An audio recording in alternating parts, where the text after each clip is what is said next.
Je suis dans mon devoir de républicain candidat en leur disant si vous ne participez pas au vote, si vous ne nous rejoignez pas, alors vous aurez le droit de vote pour les immigrés en France. C'est ce que vous voulez ou c'est ce que vous ne voulez pas?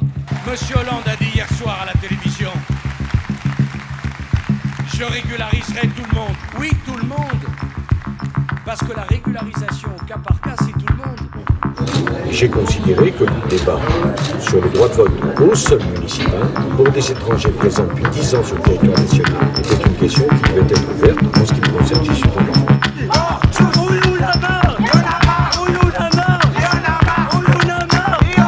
Bienvenue dans l'invité du jour. Aujourd'hui, il sera question de littérature. En effet, à travers un livre intitulé « Il a détruit la police de proximité », Jean-Pierre Havrin règle ses comptes avec Nicolas Sarkozy, alors ministre de l'Intérieur. Retour sur les faits avec Jean-Pierre Havrin, l'auteur, mais aussi l'adjoint au maire en charge de la sécurité à Toulouse. Toulouse était le symbole de la proximité pour plusieurs raisons, parce que on avait fait beaucoup d'efforts pour mettre en place cette police de proximité après des événements très graves. L'affaire Pipou, c'est malheureusement un policier qui avait tué un jeune d'une banlieue au Mirail et qui vraiment avait créé des périodes très très troublées. En plus, moi j'arrivais du cabinet de Chevènement où j'étais conseiller de police et où j'avais participé largement à l'invention puis à la mise en place, disons, de cette police de proximité. Et Sarkozy était venu en 2003 sous des prétextes divers. Il était ministre de l'Intérieur, il était venu détruire cette police de proximité. À la privatisation, c'est clair, simple et net. Il n'y aura pas de privatisation d'EDF et Gaz de France. C'est clair, c'est simple et c'est net. Il est en effet clair qu'EDF et Gaz de France doivent pouvoir lutter à armes égales avec leurs concurrents. Pour cela, nous devons les transformer d'établissements publics en sociétés anonymes. Et s'agissant de l'immigration, je veux aussi que les choses soient. Je n'ai jamais été christino-crème pour l'immigration zéro.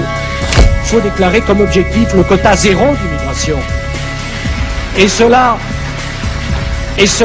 sans que nous n'ayons de leçons de racisme à recevoir de personnes. Que le ministère de l'Intérieur a choisi Auberture, une société privée pour fabriquer les nouveaux passeports français. Alors j'ai déjà vu des reportages malhonnêtes, mais de cette nature c'est assez rare. Je vous félicite. Il y a eu un appel d'offres, madame. C'est justement cet appel d'offres qui n'avait pas lieu d'être. Le Conseil d'État a en effet confirmé le monopole de l'imprimerie nationale sur la fabrication des documents officiels sécurisés, donc dont les passeports électroniques, et ceci selon une loi de 93 qui, ironie du sort, avait été signée par Nicolas Sarkozy. Yann, une pirogue, un couple qui affiche sa réconciliation. Cécilia est de retour et Nicolas Sarkozy entend le faire savoir. Il s'était engagé à rester discret et à ne plus mélanger les genres. Une promesse vite oubliée à 10 mois de l'élection présidentielle.